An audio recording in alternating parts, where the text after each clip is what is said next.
everybody. Welcome back for another episode of the Intelligent Edge podcast. I am going to get my office decorated at some point, but not today. I need to get a book that I've written, just like Nick has behind him. I mean, it just gives you credibility right there. I don't even have art. Huge credibility. Six-figure agent, best-selling author, but Best-selling author. Just no big deal. Well, today I'm really excited because we haven't had many people in this space on the show, and if you know anything about Nick and I, it's we love meeting people from different backgrounds and different professions and different expertises, because I could go down different rabbit holes of learning about what people do all day long. So I'm really excited to have Michael Schumacher on the show, VP of North American Sales for Siga. And they're all about IT, OT, cybersecurity, and I don't want to even butcher it at all because he's an expert in what he does. So, Michael, one, thank you so much for being on the show. We're really excited to dig in. You're welcome. Thanks for having me. Absolutely. And like we said before, I don't like to just read people's LinkedIn bios for them and totally butcher it up. So why don't we just start by just kind of diving into a little bit about your background, who you are, your expertise, and how you got to where you are today. Absolutely. And first, let me say that my folks would have been very surprised that I was featured on any podcast that involved the word intelligent. But I've been doing top-end security solutions and technology sales for 30 plus years. I go back to computer networking, as I mentioned, with Balins and coax and mainframes, and you didn't really need a lot of security because it was local area network and you weren't communicating even external to a facility for the most part. If you were, it was an exception. And from there, of course, things have evolved. I have been in on the ground floor level of lots of changes and updates, and I've been doing this a long time, and I know a whole lot about things that don't matter anymore. But the good news is, as I've told my kids, you got to learn every day, and I continue to learn every day. And I have the opportunity to work with a bunch of really bright people, some of which actually rubs off on me occasionally. So that's what I do. I try and secure critical infrastructure and our way of life with what my company does, and partner with others as well to make sure there's complete solutions. You kind of mentioned it. I'm going to dig in because I got to ask this question, just because if we don't go down this rabbit hole now, I don't know that we'll get back to it. So I apologize. Nick and I are real estate guys, right? So right. At a baseline, we were chatting pre-show a little bit. You've really been doing this for 30 something years now. You mentioned kind of how you were starting back in 1992. If we're talking in real estate terms, how much different and more advanced is what you do now in cybersecurity as it was back then? And meaning, like, if we talk about apartment complexes that are all green and energy efficient and high tech and it's amazing, and back in 1992 they were made out of mud and paper mache. Is it like that far of a leap? What it is like? It is. It's not only night to day. It's about 3 nights and 2 days forward, right, from where it was. That's how different it is. I remember when people go, "Oh, we've got a firewall now, and so we've got protection with a firewall." Firewalls don't get it done. There's so many things you have to do in terms of controlling access. It used to be a big deal if you were flattening out links and email, and that just doesn't get it done anymore. So security has just advanced very rapidly. People keep talking zero trust. It's a great direction to be headed towards, where you literally don't trust anything. And you have something about control involved in your environment, whether it's external files ingressing, whether it's how portable media is utilized within your environment, whether it's anything else that may cause an issue in your world. The problem is, Brian, that the bad guys, the nefarious hackers, and the black hat people, they are advancing as rapidly. So it is really a battle of good versus evil, and as I talk about all the time, it's about protecting our way of life. That's what I do. If in your apartment buildings, in your real estate holdings, if you don't have power, is that a problem? especially if it's extended, if the water coming into that facility can't be trusted, is that an issue?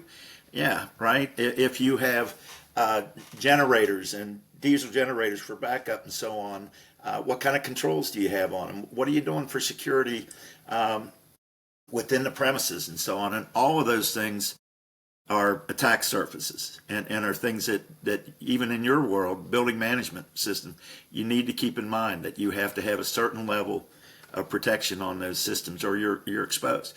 There's parts of the world, like Israel, the Ministry of Defense will not buy or lease a building that doesn't have level 0. The Purdue model talks about 7 levels of security. Level 0 is the power level, the basic production level. Level 7 is the top end of the IT environment in the corporate world. And then there's the in-between levels. And in Israel, they won't rent or buy a building that doesn't have level 0 inside. So in other words, if they can't see what's going on in the air conditioning, the HVAC, if they can't see the security cameras, if they can't see other details around your building management system, they're not going to buy or lease that building from you. You have to have it. That's how important it is. And so protecting people, and that's what they're worried about. So speaking of that, you talk about Israel having, just their focus on that. What would you say here in America and in the States, where would we fall? As an average, as you see it as a whole, companies, maybe even the U.S. government. I think we're a little bit behind, which is concerning. We're getting there, but in the rest of the world, there is mandatory compliance and reporting for the most part.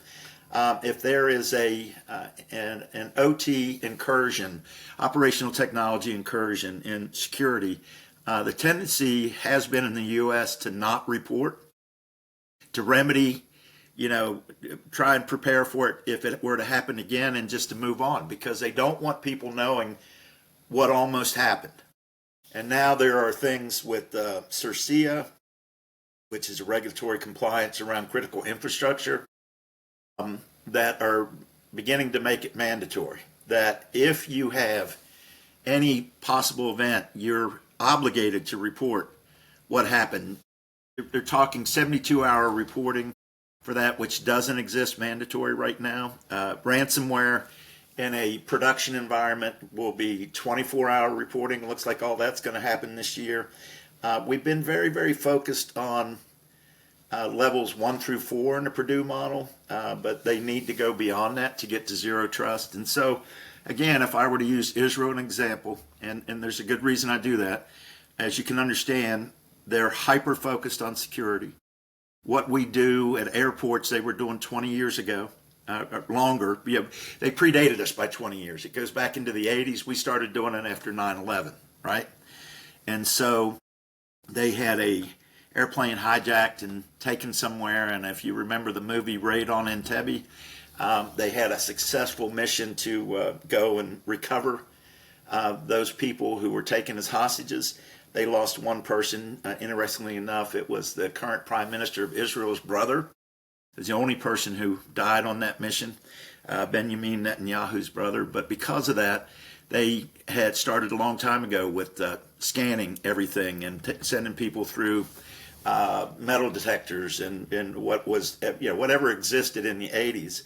And they slowed down the process for, getting on to airplanes. And because of that, they haven't had another incident since that. And so the fact that they have made things like level 0 awareness and inspection mandatory, that's the rest of the world will get there sooner or later. And it's for good cause. It's for protecting our way of life, as I said. Sure. So with the states being, somewhat behind, or maybe we're a lot of bit behind, what is holding us back from catching up? Is it companies and U.S. government just not understanding? Is it cost? Is it our infrastructure is so dated that it's kind of like air traffic controller system that's so dated that to completely revamp it would hurt the industry? It's a great question, and it's a little bit of everything.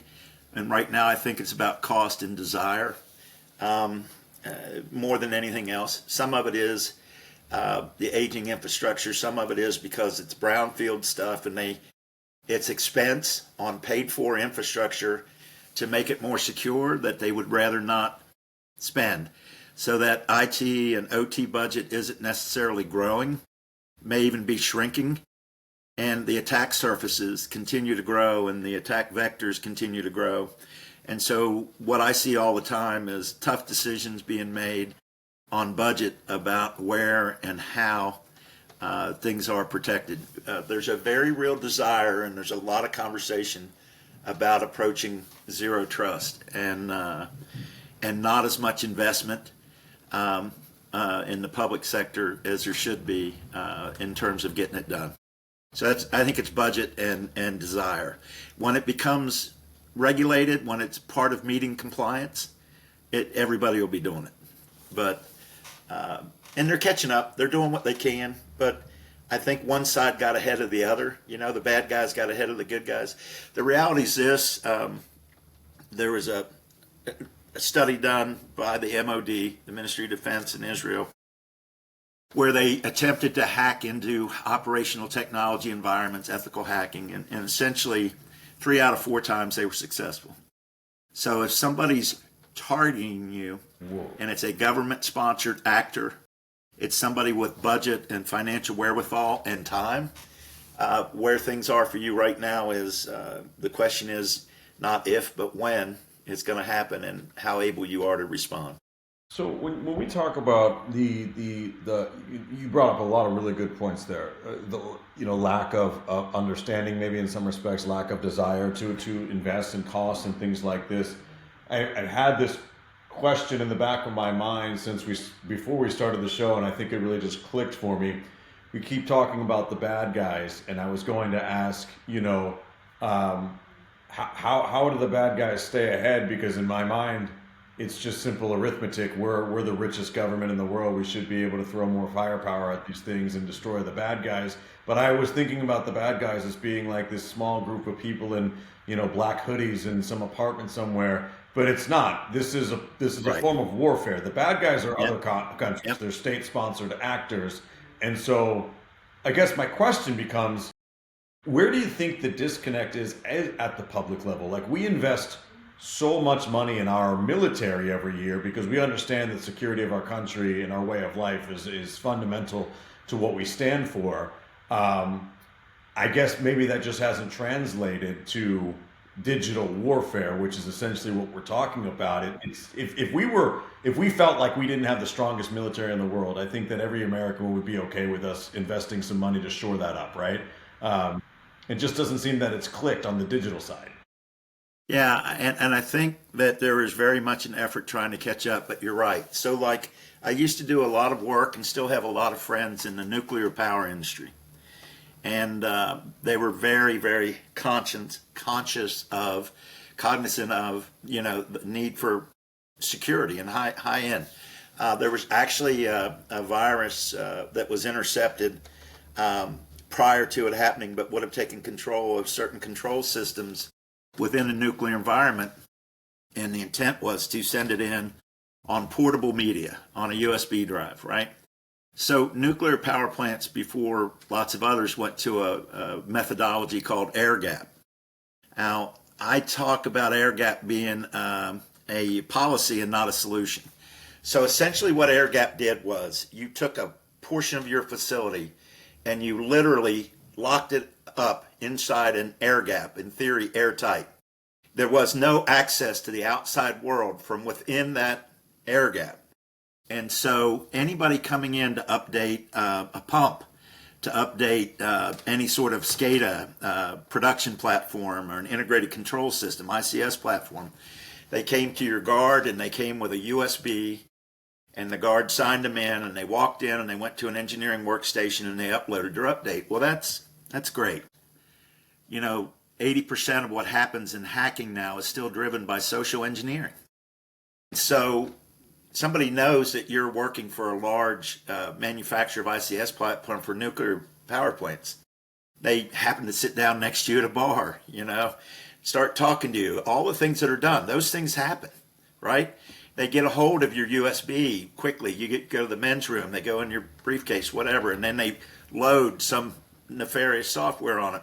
You're walking into a nuclear power plant with bad intent that you're not planning really to deliver, but you are. So what happened is those power plants became aware and said portable media were at risk, and they began making sure those devices were scanned. There was lots of things that were done. One company in particular really did a great job of developing what was called multi-scanning, using multiple AVs on a purpose-built device to scan anything that was coming in, checking it against the latest updates to make sure things were good. And you had a 95 to 99% certainty that nothing bad was coming into your nuclear facility. So nuclear facilities were aware of this risk a while ago. Mandatory compliance around who could come in, had to see a guard, how they came in, what they could bring in, so on. Protected by an air gap. But even that doesn't get it done, because when something is down in your air gap, you have a platform down and you're trying to keep your production and do the things you have to do on the power grid where it is, air gap gets violated. And I've seen Cat5 cables that were plugged in inside the air gap, walked outside of the air gap to an internet connection so somebody in Germany could remote in and do an update, right? There's websites out there where they show you open ports, literally giving you IP address of open ports in different places that are supposed to be air gapped. And so air gap is a good start, but what you need to do is to make sure any file coming in has been scanned and isn't bad, that you have control over who, what, and when can write updates to your platforms, that you have full control and understanding of just exactly what's going on within that environment. And we're getting there, but we're, again, other than nuclear, which was much more tightly regulated, which you can understand, what if it's pharmaceutical? What if it's auto manufacturing? What if it's a power plant or a substation? The grid is so interconnected that somebody could do something at a substation that might bring down a region or sub-region of the country. And so there's a lot of risk points in places that need protected. Does that make sense? It makes as much sense as I can make of it, but you brought me to an interesting question with that last bit there as well, is where, in what industry and what part of society right now are you highly focused? Do you feel like we're most vulnerable, whether it's banking, power, defense? Like, where do we have the biggest blind spots that could just be cataclysmic if the wrong actors get in there? I think I would put power production way up top, regardless of what it is. But the federal government has done a good job of defining 16, might be 18, depending on who you talk to, verticals that they call critical infrastructure, right? So it's manufacturing, power production, oil and gas production, pharma, financial, all of those things that you just mentioned, and they're considered critical infrastructure, and they have a higher compliance and a higher focus on protecting the environment, or protecting their security and their environments from something bad happening. But I think probably power is where we're most at risk. Also water treatment and that sort of thing. There was a couple years ago in Florida, there was a small town, right, really feels like it's part of Tampa, but it's actually its own little incorporation. And somebody had left an air card, is my understanding, on a platform. It's just a portable, it's a cellular device. Somebody can remote in and get access and make some changes, and somebody found it and found the access literally just looking around for open ports, and oh my gosh, I'm in this water facility, and laid low for a few weeks, gathered credentials, from people on the network doing things within. They were internal to their local area network because of that, and then did something that would have caused a real issue with the water that would have been distributed to the community. Fortunately, there was a secondary system downstream that just monitored the content of the water and sent an alert, and they shut everything down and were able to fix it. But so there's just lots of points like that where there are potentials for harm. You remember the pipeline incident in Texas and the South Central, the Louisiana, Texas, that area. What might be 5 years ago already. Time flies when as you move along. But I still think I'm in my 20s. I'm not. But the reality was they had no protection against those kind of intrusions. And when somebody gets control of your PLCs, the programmable logical controllers, or the HMIs, the human machine interfaces, and you're not aware, and they start making changes in your production environment, very bad things can happen. So that's every manufacturing you can think of, whether you're making power or you're making gasoline out of crude, or you're making pharmaceuticals out of compounds and base chemicals. There's a tremendous risk if you're not fully in charge of your OT environment. And so, Shu, here on the Intelligence Edge, we really highlight, all about AI enhancement and AI technology, and our belief is that people are going to be AI enhanced, not AI replaced. Yep. That's right. That's the best way for it to be. We want to be AI enhanced. We want it helping us, not leading us. So yeah.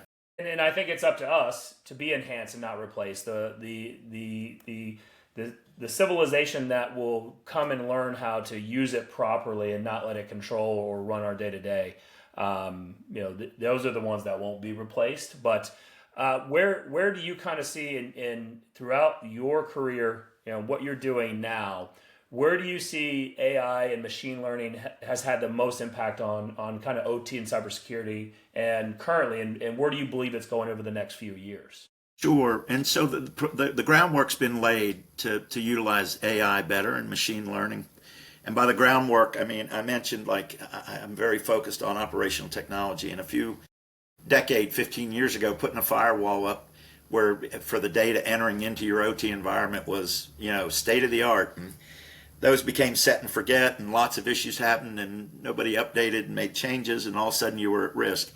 Since then, people have begun installing intrusion detection systems. Lots of good companies out there where they are monitoring the IP endpoints in your OT network, right? So all of those things I mentioned, the programmable logic controllers, HMIs, they are on an IP endpoint, and so therefore they're on your local area network.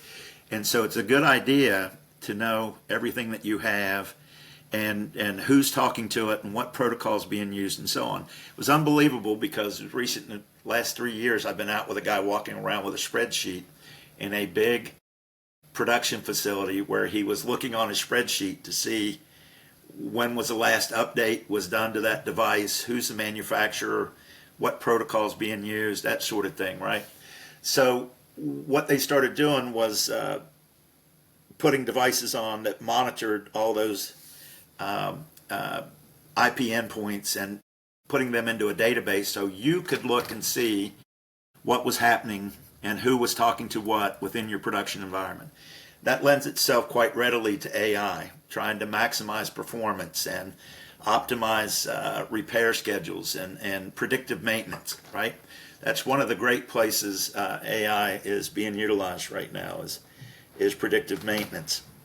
In the company I work for, as you mentioned, Siga, we do by my estimation, an amazing thing, but certainly a unique thing. Everybody's very focused on levels 1 through 4 in the OT space. That's where you do your intrusion detection. PLC's level 1, HMI's level 3, engineering workstation level 4. You could argue sometimes they're in level 2, 3, but those are the key things that you're worried about in your production environment. Well, what happens, because they're all on your network, they're all IP endpoints, what happens is somebody has intruded into your network and you don't know they're there. There's a government organization called CISA that does reporting around critical infrastructure and monitors the deep web. And there are people who have actually received phone calls from CISA saying, hey, you're under attack, right? Well, the way they know that is because there's a big data dump on the dark web of information from a company or facility, And the company may not even be aware because they're not monitoring the dark web. And so that's how they become aware that there's an issue. So AI is utilized in terms of the data you have, what's being done within your facility, again, predictive maintenance, and to help make you aware earlier that there's a potential attack. But again, this is all on your IT network.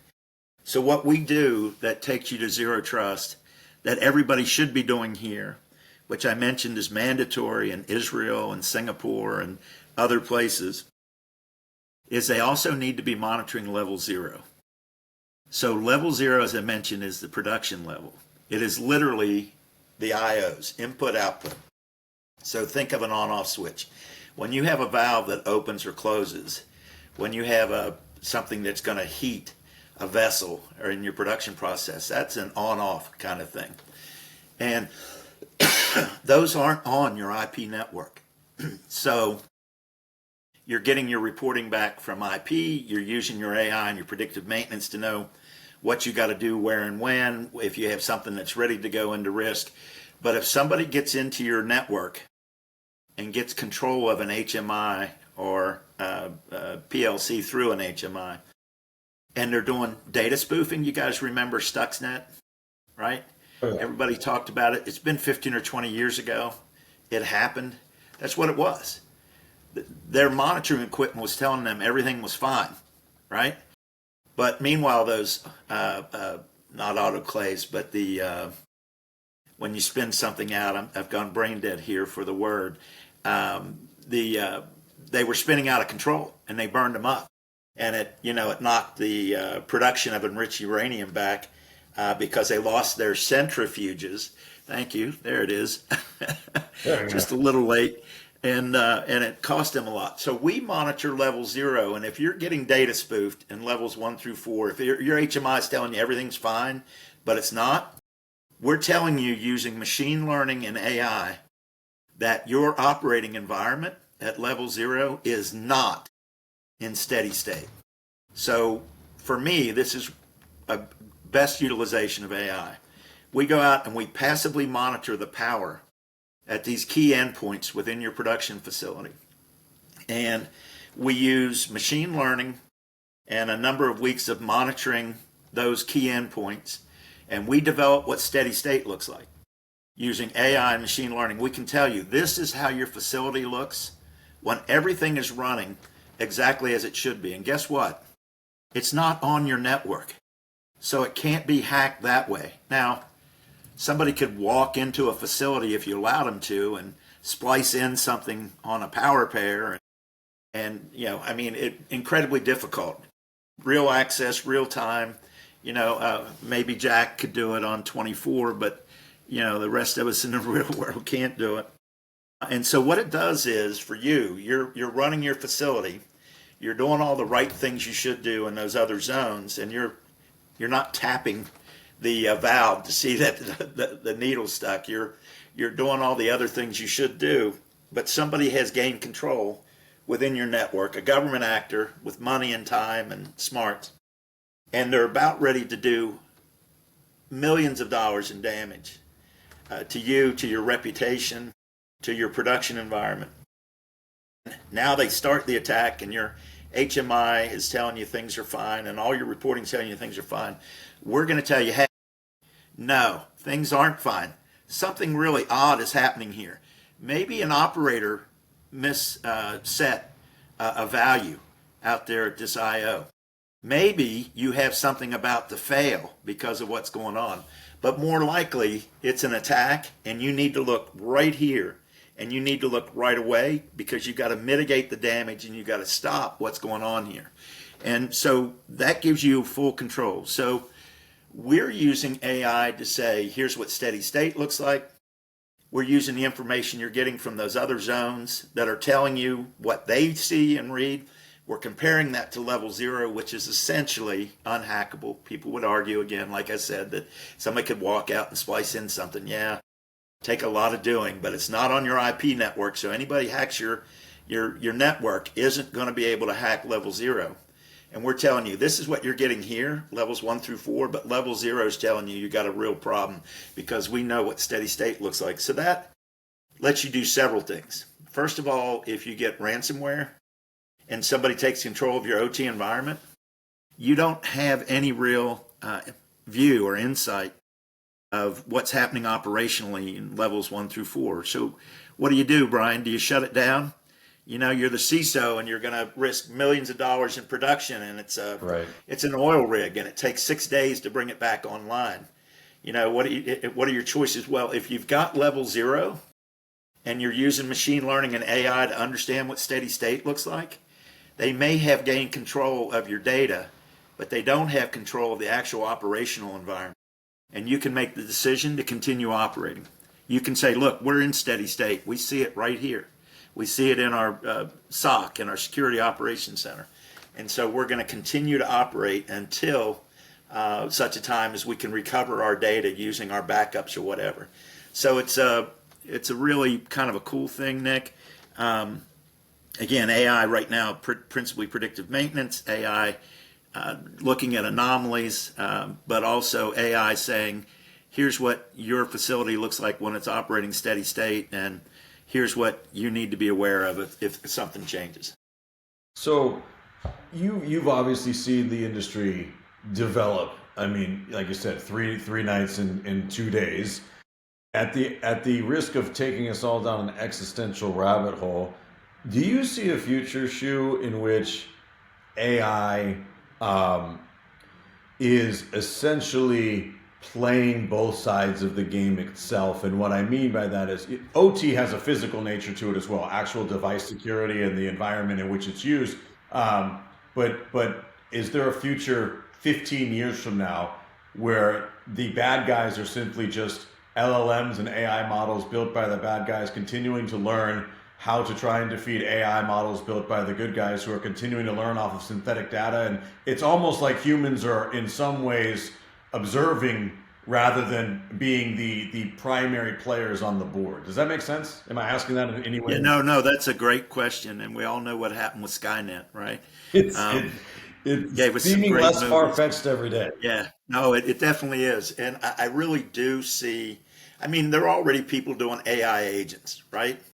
And so I know there are AI models out there that are trying to find soft spots in security, in wide area networks and IP networks. And there are people using AI looking for soft spots on the protective side, you know, and doing things. So, you know, another thing we do besides gathering that data is we do a thing called process attack simulation, where we can fake an attack using those same inputs that we're monitoring and what you've gotten from level 1 through 4, and you use it to train your operators. So you can proactively train your operators and say, okay, next Tuesday at 3 o'clock, we're going to have an attack simulation. We're not going to tell you what it's going to be or where it's going to be, but understand when this data presents, you're to respond to it and utilize the tools that you have within your service. And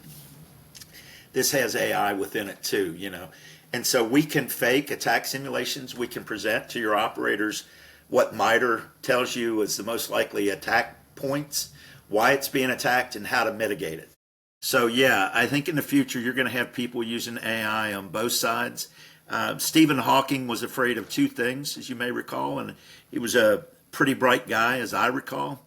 He was afraid of alien intelligence ever arriving here, because he said if they do, they're not coming here to teach us a new language, sure, right?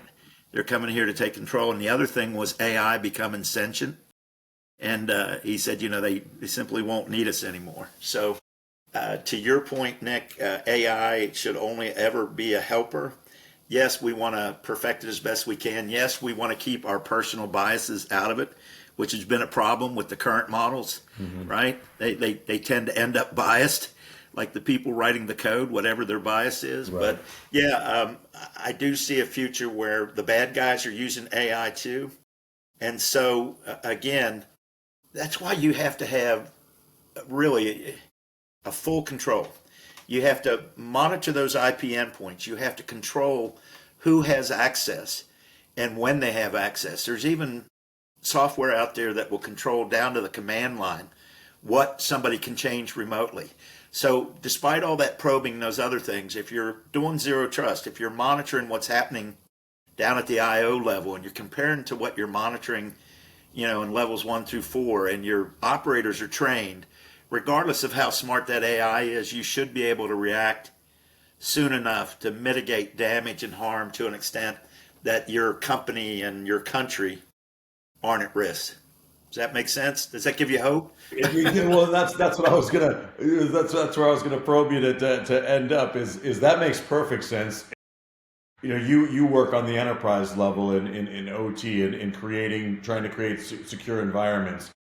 As we start to kind of wind down, I think what would be actually be really helpful is how does the everyday person though take what your expertise is and build some safeguards in their own personal environment, their own world, their family environment, right? How do we learn some of the lessons that you're using at an enterprise level for stuff that we have control over as individual human beings? Yeah, there are some training modules out there that I would recommend, but literally, I think just having to be a curious person and to understand, as I said, that 80%, more than 80% of the hacking is still social engineering. They literally, if you find a USB somewhere, throw it away. Don't take it home and plug it into your laptop. Certainly don't take it to work and plug it in. There's companies that do a thing, or attackers that do a thing called parking lot seeding. And they will walk around a parking lot and drop USBs. And it's amazing how many people will pick them up and plug them into a device. And so use some common sense. We were taught all of our lives, if it is too good to be true, it likely is not true. I heard this piece of advice the other day, so tell me if this is a good one in your expertise. To have essentially a code word with my wife, so that when somebody takes her voice and puts it into 11 Labs and calls me and asks for our credit card number, I can ask her for the code word before I give it to her. I think that's great advice. Yeah. I think having, a safe word or whatever is really solid advice, because if you go out there and look at AI and the things it can do already, the videos generate. Speaking of Stephen Hawking, have you seen him doing the backflips off of the 10-meter board? And I mean, some of it is just using your common sense, and there are so many attempts. I don't know, because, I've reached a certain age. I still like to think I can go and play basketball with the youth. I can't. I can school them for 2 or 3 minutes, but then I can't walk for 2 days, because of my knees and that. But, people sending you those texts that you're told your turnpike fees or your easy passes past due. We've detected an iPhone was purchased on your account. Click this link. Don't click the links. Don't respond to those. Right. Block them. Understand, it's unsolicited, unwarranted.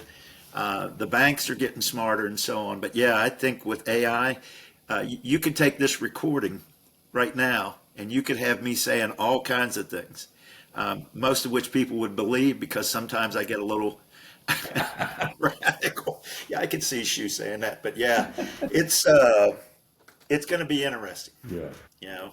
It's job security certainly for me, but I'd rather wish it was just security for everybody. Speaking of job security, like the last two questions would be, and this is because I have an 18-year-old freshman in college. Again, we're a believer in AI enhancement, not AI replacement. I'm overthinking every college major she's doing, because I'm like, oh, that could be gone, that could be gone, that could be gone. Yep.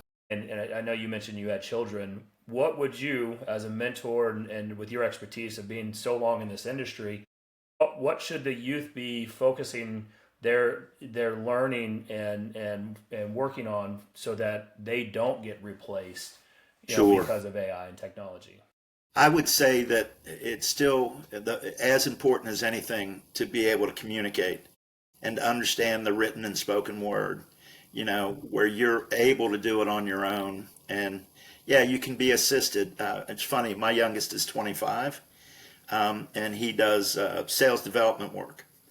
and he will use AI to assist him in writing what he's doing. But he is fully able to complete a sentence and have subject-verb agreement. So despite the fact that you can text in acronyms and all, and you don't have to use punctuation, that I still think there's value in the business world in being able to communicate and communicate well.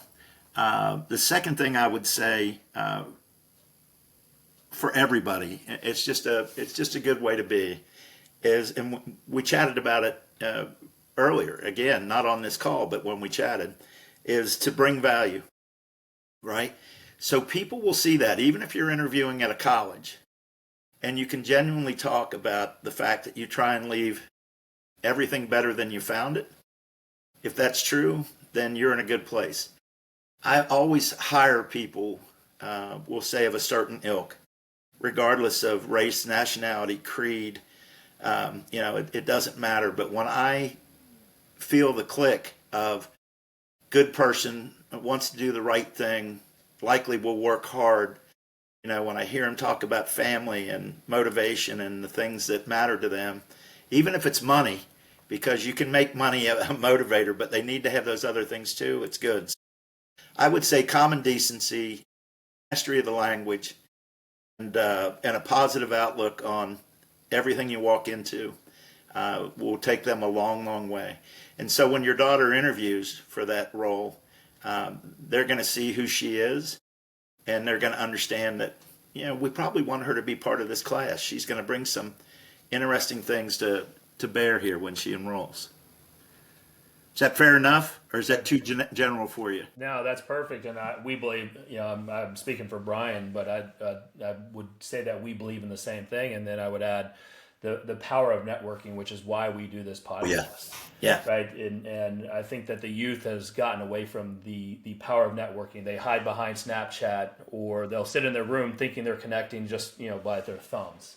When, if you do those other things we talked about, you have a great network, because people will speak about you like they speak about Nick and Brian, which is, hey, those are good people, right? That quality people and that kind of thing. And that's what matters. You also need them to understand that when they say something is true, it needs to be true, right? Or at least they believe in their hearts that it's true. They can be proven wrong. It could be a mistake. But the biggest thing that's helped me in terms of my sales career and advancement has been, as a rule, when I tell you something's going to happen, that's what happens next. And so there's real value in that. I mean, it's old school stuff in an AI world, right? And that's what will separate you from the pack. 100%. And B, hopefully I can get the last question. Go for it. Because you'll appreciate it. I see there on your vest, Cincinnati Bengals. Yeah. And what's going on, man? What's going on? Well, first, I'm a Bengals fan if I'm actually wearing this still, right? Yeah, exactly. I'm no fly-by-night guy. I have one tattoo, guys, I'll share with you. There it is, the 50th anniversary for the Bengals, right? Love it. That was for my dad. One of my earliest memories. I'm old enough. I remember their first season. They were playing at Nippert Stadium, which hadn't been renovated, which is the stadium for the University of Cincinnati. And Paul Brown was running the team, and they won. They went like 6-6 their first year as an expansion club. Bengals paid the entire American Football League's way into the NFL, by the way. They paid $10 million for their franchise, and those 10 teams each had to pay $1 million. And that's how they got in. So the rest of the AFC can thank the Bengals that they're in the NFL. But, Joe got hurt because their offensive line wasn't good yet. They're not good today, but they're better. They have some young talent. It's unfortunate because, again, I thought this was going to be the year. For all the Browns fans out there, at least we've been to the Super Bowl. I'll just leave it at that. But yeah, that's what's happened. And by the way, I'm wearing this the week after the Bengals gave the Jets their first win. Are you kidding me? Yeah. This is my Halloween outfit. See the orange and the black? That's what it is. That's why it's on. So yeah. Love it. Yeah. Well, you guys got to be America's team fans, right? There you go. Yeah, You can see the Cowboys right there. I tell you how old I am. My younger brother is a huge Cowboys fan. I was the last one of my family who was born in Cincinnati. My dad was with the Kroger Company, and he got a promotion to open a new region, which was West Virginia and Western Virginia, put in stores and so on. And that's how I came to West Virginia. So I'm officially a mountaineer and a redneck. But my younger brother was a huge cowboy fan because they did something nobody else had done. They gave a contract to a guy by the name of Bob Hayes. He was an Olympic track champion. At that point, it was a 100-yard dash. And they converted him, made him into a wide receiver, and it was pretty successful. And my younger brother, they used to call Bob Hayes the fastest human alive, because he was at the time. But he thought they said Cuban. So for like 5 years, he would say, yeah, we got the fastest Cuban alive. But he's been a Cowboys fan since the 60s, and Bob Hayes. So there you go. Love it. That's great. That's great. Well, Shu, we truly appreciate your time. Where can people best connect with you? Is it on your LinkedIn? It is, and it's Shu. If you go looking for Shu on LinkedIn, you should find my profile. But you can also find me at michael.s at sigasec, sigasec.com. So just michael.s at sigasec.com. You guys didn't even ask me if I was a 7-time Formula One champion, so It was the first thing I thought of, but I just assumed that you got that all the time. Well, God bless him. All that most dangerous sport there is, and then he gets hurt skiing. So right. I guess it's fortunate that I'm not that guy. But yeah, michael.s at sigasec.com. I'd love to have a conversation, love to help you secure your OT environment. The company I work for has some amazing people and talent, and are doing some very cool things like with machine learning and AI to help protect your operational technology environment. So all you got to do is give us a call and we'll get it done. Love it. Love to help you guys too, by the way. Enjoyed the conversation. I'm glad that we were able to connect. I love the smiling faces. You've been a great audience. I think one of my answers went 72 minutes by itself. Okay, 11, I don't know, but it was an answer. So I really appreciate it, guys. This show is all about our guests, less of us and more of you, and so we truly appreciate it. You were one of our favorite, and we've done over 500 shows combined with our other businesses. So we love having conversational aspects of this, and you've made something that maybe seem a little boring or over the top. You've made it very educational, as well as there's passion behind it. Well, hopefully there was some entertainment in there too. Sure. By the way, you guys seem to be really good people too. Would love to do whatever I could to help you and network. And like you talked about with your daughter, building your network, it's a key. So I'm glad that you guys are now part of mine. 100%. Well, we appreciate you, Shu. And thank you guys again for listening to another episode of the Intelligence Edge. If you liked it, leave us a review, because the reviews go a long way. We just love to see people enjoying our stuff. So that's what gets us going. That's what keeps us motivated to do these. And if you know any guests that should be featured on here, please refer us and reach out to myself, Brian, or Buchowski, and we'll be glad to bring you on the show. Brian? Thanks, everybody, for listening, and we will see you next time.